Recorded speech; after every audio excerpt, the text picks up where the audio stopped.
धानिवरी गावाच्या हद्दीत दुचाकीच्या अपघातात एक तरुण व एक तरुणीचा दुर्दैवी मृत्यू झाल्याची घटना आज सकाळी घडली।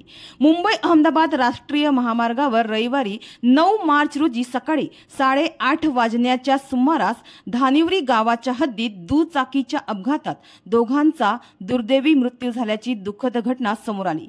चेतन कृष्णा निकोले वय वर्ष 28 आणि राणी सुरेश बोरसा वय वर्षे अंदाजे 21 अशी मृतांची नावे आहेत। या अपघाताप्रकरणी मिळालेल्या माहितीनुसार डहाणू तालुक्यातील कासा येथील चेतन निकोले आणि डहाणू तालुक्यातील शेणसरी येथील राणी बोरसा हे दोघे आपल्या दुचाकी स्कूटीवरून गुजरात बाजूला जात असताना एका अज्ञात वाहनाने धक्का दिल्यामुळे त्यांची स्कूटी रस्त्याच्या मधील सुरक्षा कठड्याला धडकली, ज्यामुळे स्कूटीवरील हे दोघेही महामार्गावर पडले आणि त्याच दरम्यान त्यांच्या अंगावरून अज्ञात वाहन गेल्यामुळे त्यांचा जागीच दुर्दैवी मृत्यू झाला।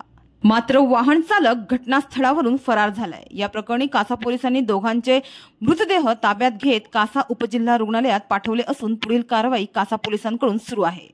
मात्र या दोघांनी विचारही केला नसेल की त्यांचा अशा प्रकारे मृत्यू होईल।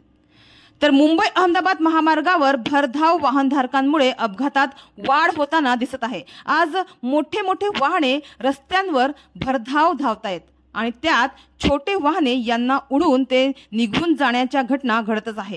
मात्र नियमांचं उल्लंघन करून भरधाव वाहन चालवणाऱ्यांवर कडक कारवाई होणं गरजेचं आहे। आपल्या वाहनावर वेग मर्यादा ठेवणं गरजेचं असताना मात्र मुंबई अहमदाबाद महामार्गावर सर्रास बेदारकपणे भरधाव वाहने चालताना दिसून येत आहे, ज्याचे बळी दुचाकीस्वार ठरत आहे।